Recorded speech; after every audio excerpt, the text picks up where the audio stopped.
রাম, শ্যাম ও যদু একটি ব্যবসায় 5:7:8 অনুপাতে মূলধন বিনিয়োগ করে। বছরের শেষে যদু রামের থেকে 1800 টাকা লাভ হিসেবে বেশি পায়, তাহলে কে কত লভ্যাংশ পায়? উত্তর: আমরা জানি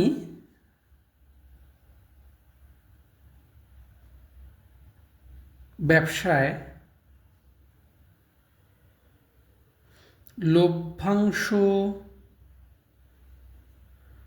প্রাপ্তির অনুপাত বা লভ্যাংশ প্রাপ্তি হয়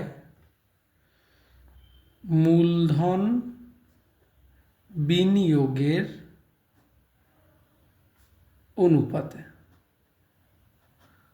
তার মানে কি? তার মানে রাম, শ্যাম ও যদু ব্যবসায় 5:7:8 অনুপাতে মূলধন বিনিয়োগ করে, অর্থাৎ তারা যখন লাভের টাকাটা নিজেদের মধ্যে ভাগ করবে তারা কিন্তু এই 5:7:8 অনুপাতেই ভাগ করবে। তাহলে সুতরাং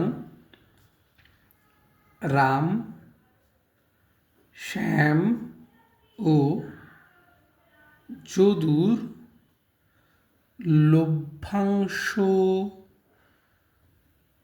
প্রাপ্তির অনুপাত = 5:7:8। এইবারে এখানে আমরা ধরি রামের প্রাপ্ত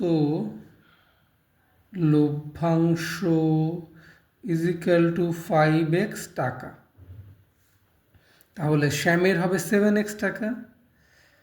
শ্যামের প্রাপ্ত লভ্যাংশ = 7x টাকা, আর যদুর প্রাপ্ত লভ্যাংশ = 8x টাকা। আর প্রশ্নে কি বলেছে? প্রশ্নে বলেছে যে যদু রামের থেকে 1800 টাকা বেশি পায়, তাহলে যদু অর্থাৎ এই 8x মাইনাস রাম অর্থাৎ 5x = 1800। তাহলে আমরা বলতে পারি প্রশ্নানুসারে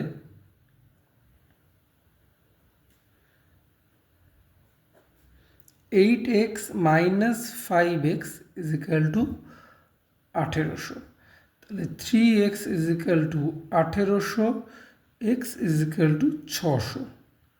আর আমাকে জানতে চেয়েছে যে লভ্যাংশ কে কত টাকা পায় আর কি। তাহলে সুতরাং এক্সের মান বের করে নিয়েছি। এবার এক্সের মান এই তিনটে জায়গায় পুট করলেই কে কত লভ্যাংশ পায় বেরিয়ে যাবে। তাহলে সুতরাং রামের প্রাপ্ত লভ্যাংশ = 5 × 600 = 3000 টাকা। তেমনভাবেই শ্যামের প্রাপ্ত লভ্যাংশ = 7 × 600 4200 টাকা। তেমনভাবেই যদুর প্রাপ্ত লভ্যাংশ = 8 × x মানে 600 = 4800 টাকা। তাহলে এইটা হলো রামের প্রাপ্ত লভ্যাংশ, শ্যামের প্রাপ্ত লভ্যাংশ, যদুর প্রাপ্ত লভ্যাংশ। এটাই হয়ে গেল অ্যান্সার।